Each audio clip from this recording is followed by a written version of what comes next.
Hi, everybody. I'm Coach Rico here from the Palace for Life Foundation. Welcome back to episode 3 of our supplemental lockdown endurance running series. And so, over the last couple of weeks, we've covered things like injury prevention and prehab, as well as nutrition for endurance runners. But this week, what we're going to dive right into is strength training for endurance runnings. And so, we'll go over some of the general ideas behind strength training for endurance runners, as well as kind of when and what to implement in terms of a lifting program as an endurance runner. So stay tuned, hang around, get comfortable. Let's go ahead and dive right into it. So before we get started, what we're going to want to do is run through some common terminology that we're going to be using throughout today's episode. And so for starters, what we're going to talk about is running economy. And what running economy is, it's essentially the amount of energy that we utilize when we run. And so if we have a better running economy or a lower running cost, then we'll be able to save more energy and delay fatigue. And by that, we'll be able to kind of prolong those optimal levels of performance when we're running. So it's really important to kind of have a low running cost or a good running economy as we're running. Another term that we may use when talking about exercise is sets. Now, sets are groups of repetitions that you may do. And so a repetition is how many times you may repeat a certain exercise, and a set is going to be how many times you repeat those repetitions. So we'll be talking about that as well. Now, frequency, when we say frequency, we're talking about how many times per week. So we also want to keep that in mind. So those are just some kind of key words and phrases to keep in mind as we move throughout the episode today. So without further ado, let's just go ahead and jump right into it. So when we're creating a strength training program or a resistance training program, we really want to be sure of a couple of things.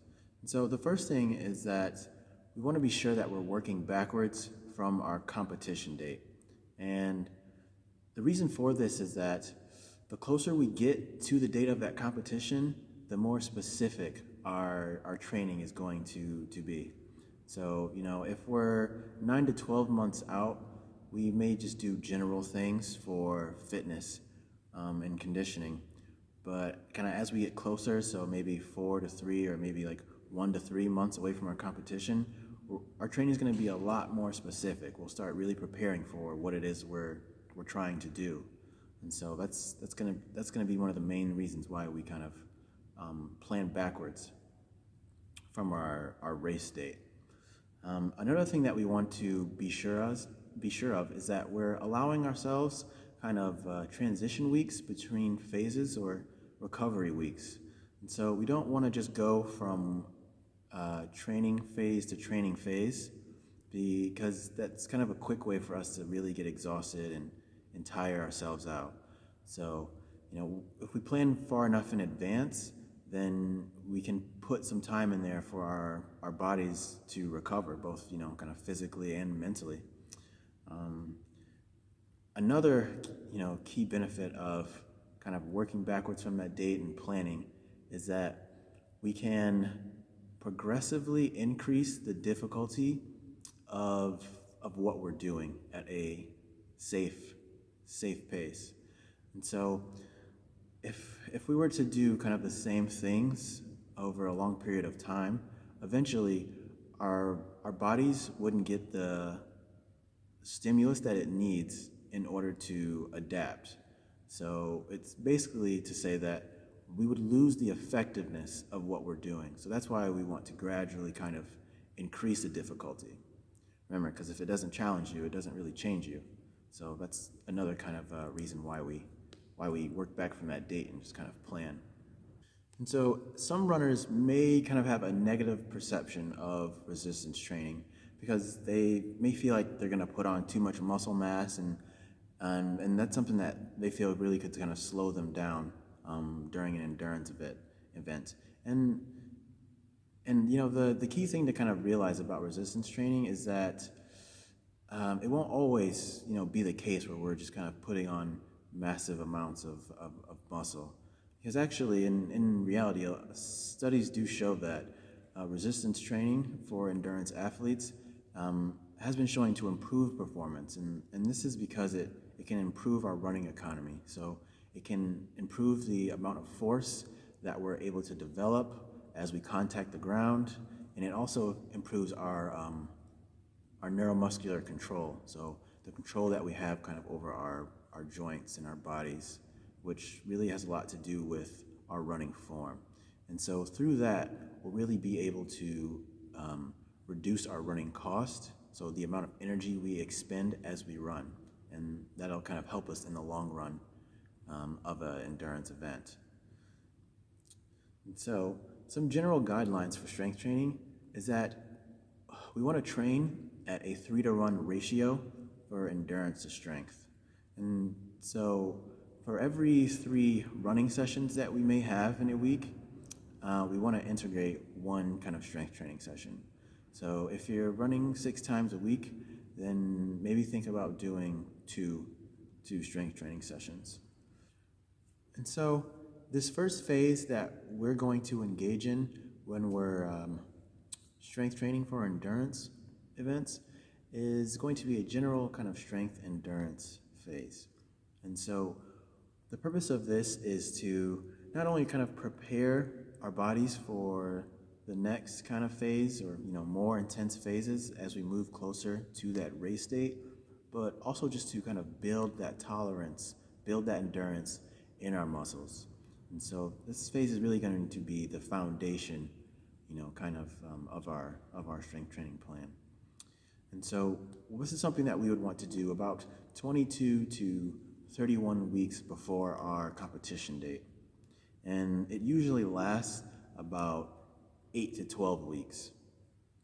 And so some kind of general guidelines for this phase is about 2 to 3 sets of total body exercises, and we want to do about 12 to 24 repetitions.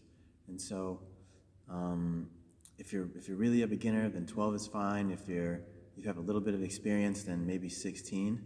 And obviously, if you're very experienced with kind of strength training and endurance events, then upwards of 18 would probably be sufficient. But just about 2 to 3 sets could get us through. So maybe starting out with 2 sets and then kind of increasing the reps and then throwing in another set kind of at the end of that 8-week or 12-week period would kind of help give us a progressive overload. And so these exercises should be total body. So about 6 should be sufficient, and we really want the intensity to be light. So again, if we're doing kind of high reps, the intensity should really be light to kind of build that intolerance. So yeah, so 2 to 3 sets of 12 to 24 reps at a light intensity, and about 6 total body exercises, so things for the upper body as well as the lower body to work the major muscle groups. Those would kind of be sufficient for this general strength endurance training phase. And so after we kind of complete the first phase, we obviously want to give about a week of recovery to ourselves, and that'll just kind of be doing some similar exercises but at a really kind of low volume and low intensity. So maybe just 1 to 2 sets at about 12 reps, and instead of 6 exercises, maybe doing like 3 to 4. And so yeah, just giving ourselves recovery. And after that recovery week or that recovery period, we can kind of go into a switch from a strength endurance to kind of a maximum strength phase. And this is kind of where some heavier lifting is going to come into play. But, we've been training for at least 8 weeks, so we'll be able to tolerate that a lot better.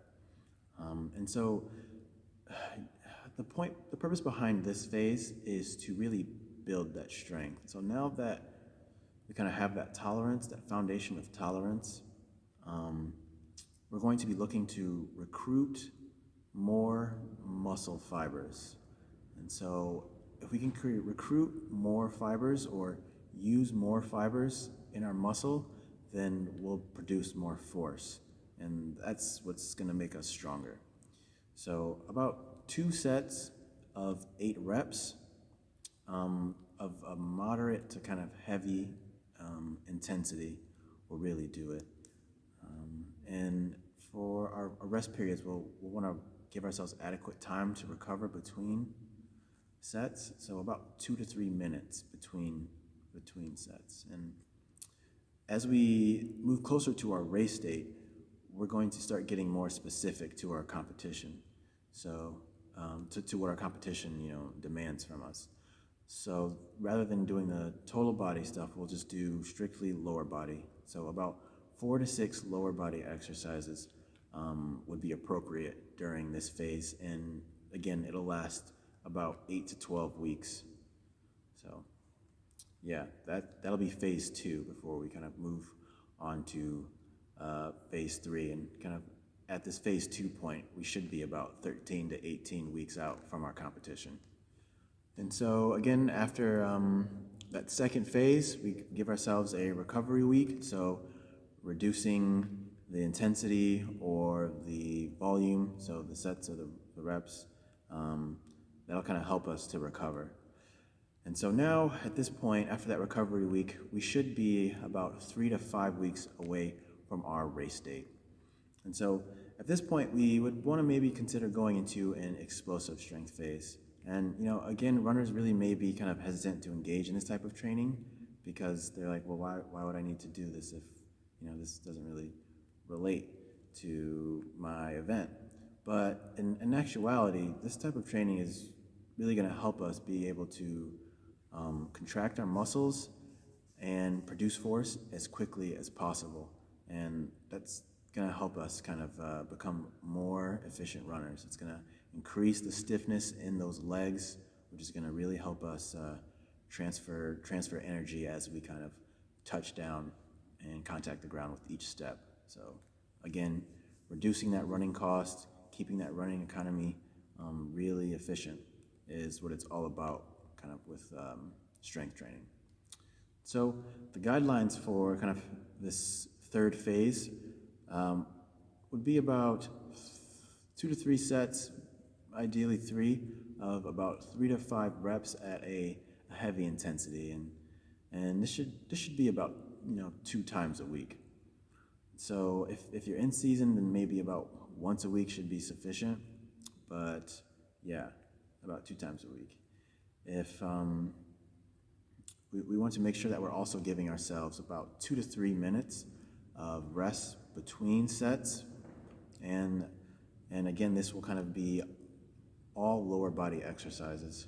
So about 4 lower body exercises should be sufficient here. And we also want to make sure that during this phase, because it's going to be a heavy intensity, we're kind of lifting heavy weights, we want to give ourselves about 24 hours between lifting and running. And that's just so that our running doesn't take away from our lifting, and our lifting doesn't take away from our running. So we really want to give our bodies kind of time to recover between these different kind of types of training. And so now that we've kind of covered those different phases of strength training and resistance training, let's go ahead and kind of look at a mock schedule that we could use for kind of programming our week. And so these weeks will pretty much make up our training phases.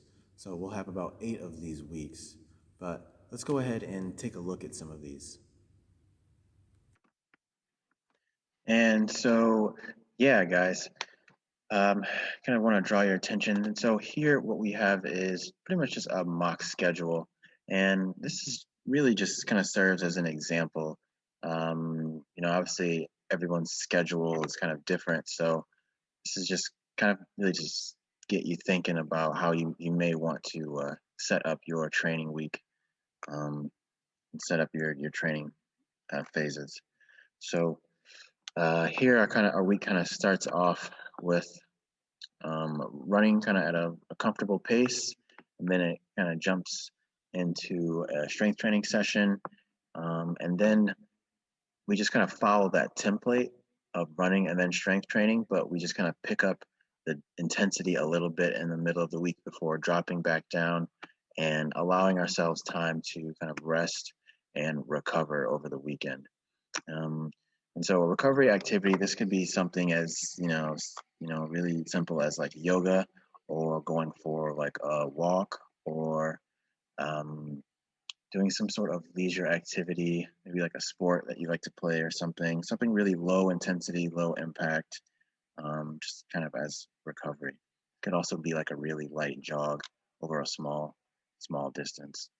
But yeah, so a beginner would maybe take out the second strength training session and just have another running session, or just extend their rest period. But um, yeah, this is really just to kind of provoke your thoughts about how you may want to set up your sessions. So yeah, next we'll just kind of go over um, to our summary of what we talked about today. But before we do that, I really want you to kind of take notice about how none of these sessions are really double booked in the same day. So there's no two-a-days here really, and that's something that we want to try to avoid, especially if we're kind of just getting into um, a consistent program, or you're not really that familiar with strength training, while also running. And again, that's just to really give ourselves that 24-hour window to recover before going again. So that's really important, especially if you're really not that used um, to endurance running and lifting at the same time. Um, and so, yeah, this is kind of a summary of what we talked about today. So I'll draw attention to the left here. And we really just kind of want to drive home these points. So again, resistance training, a lot of runners may be kind of shying away from it, but it actually can improve our running economy, which is basically going to help us to use less energy as we run, which is going to prolong fatigue and really kind of help us um, run at the best times that we can. Again, giving that 24-hour window in between running and lifting for recovery, especially as beginners. Can't really stress that enough. We want to train, but we want to train smart and safely. We want to also try to do core work daily. So regardless of whatever phase you're in or whatever week you're in, core work is really going to be the key.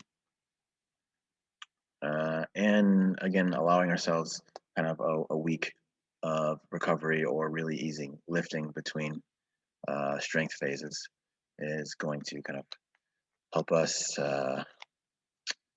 go into the next phase feeling fresh and not feeling drained, and avoid us, suffering from burnout.